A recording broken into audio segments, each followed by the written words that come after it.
Prima di lasciare il cinema, ad Andreas venne in mente che non era affatto necessario aspettare la mattina seguente per scoprire l'indirizzo del suo amico e compagno di scuola, soprattutto considerando la discreta somma che aveva ancora in tasca.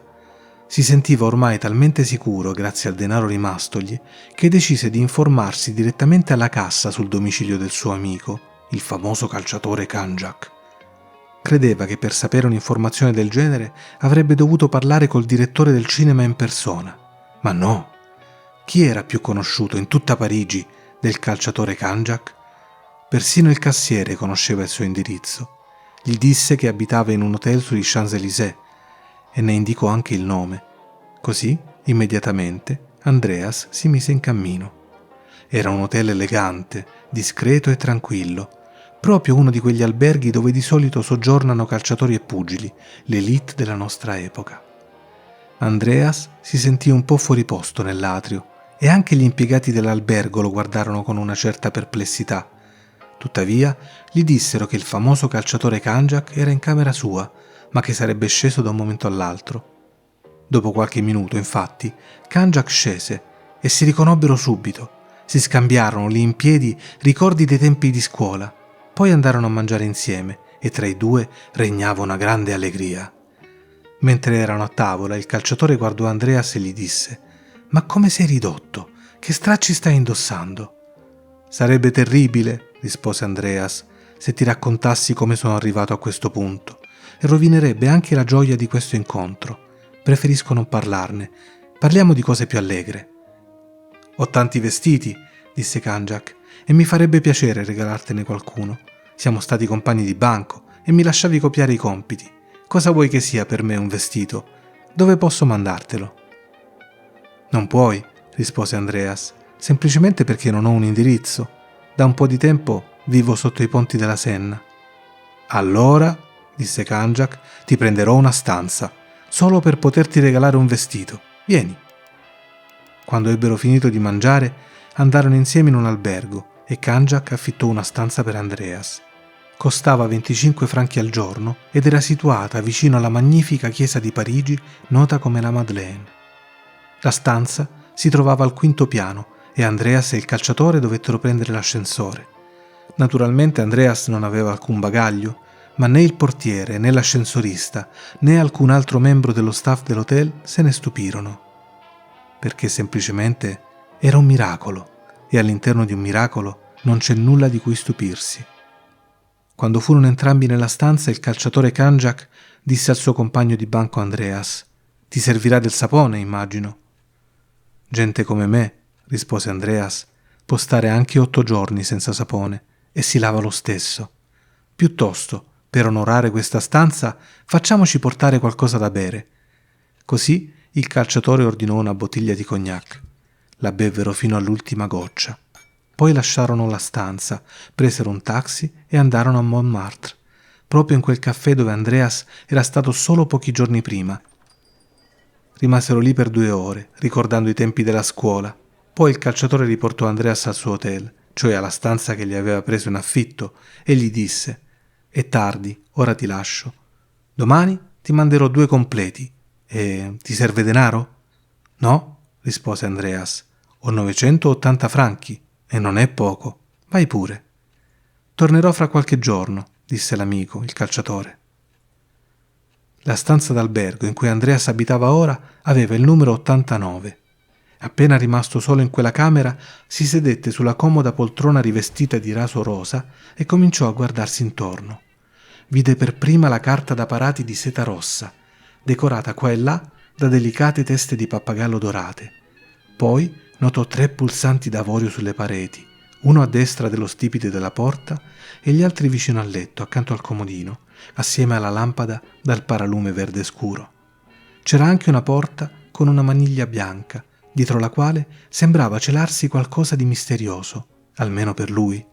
Accanto al letto c'era un telefono nero, posizionato in modo tale che chi era sdraiato poteva facilmente afferrare la cornetta con la mano destra.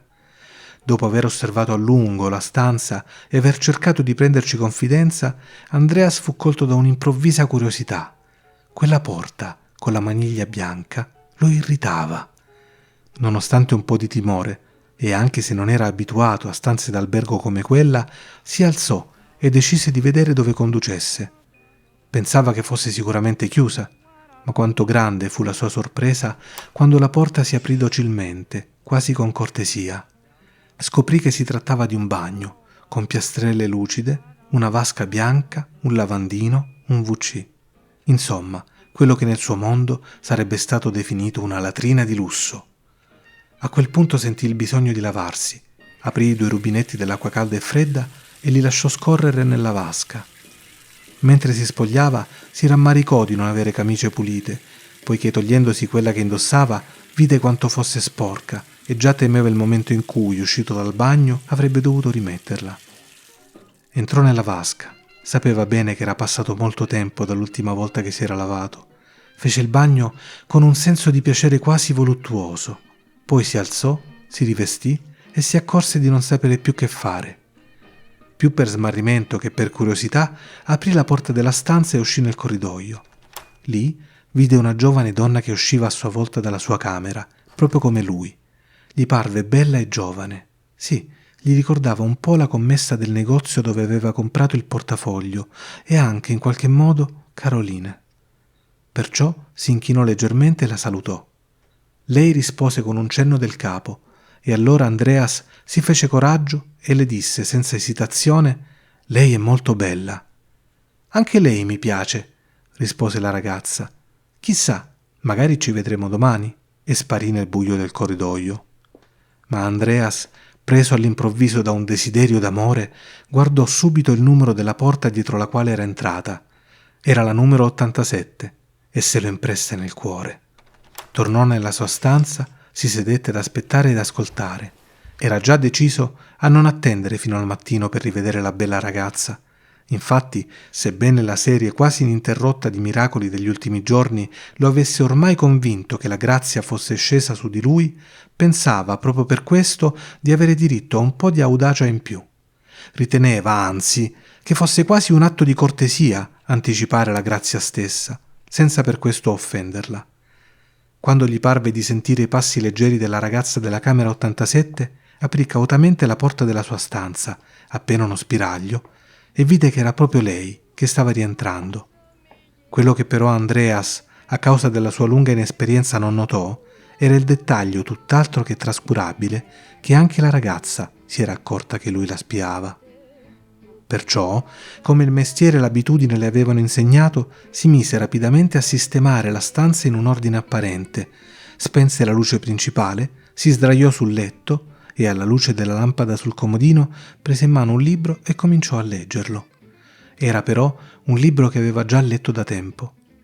Qualche minuto dopo si sentì bussare piano alla porta, proprio come lei si aspettava. Andreas entrò. Rimase sulla soglia, anche se ormai era certo che da un momento all'altro la ragazza lo avrebbe invitato ad avvicinarsi. Lei intanto non si mosse, non posò nemmeno il libro, si limitò a chiedere: «E lei cosa desidera?» Andreas, reso sicuro dal bagno, dal sapone, dalla poltrona, dalla tappezzeria, dalle teste di pappagallo dorate e dall'abito nuovo, rispose: «Non posso aspettare fino a domani, signorina». Lei tacque. Andreas si avvicinò al letto, le chiese cosa stesse leggendo e disse sinceramente: «A me i libri non interessano». «Io sono qui solo di passaggio», rispose lei dal letto. «Resto fino a domenica. Lunedì devo tornare a Cannes per lavorare». «Che lavoro fa?» chiese Andreas. «Ballo al casinò. Mi chiamo Gabby. Non ha mai sentito il mio nome?» «Ma certo, l'ho letto sui giornali», mentì Andreas, e stava per aggiungere «quelli con cui mi copro di notte», ma si trattenne. Si sedette sul bordo del letto e la bella ragazza non ebbe nulla in contrario, anzi, posò il libro e Andreas rimase nella stanza 87 fino al mattino.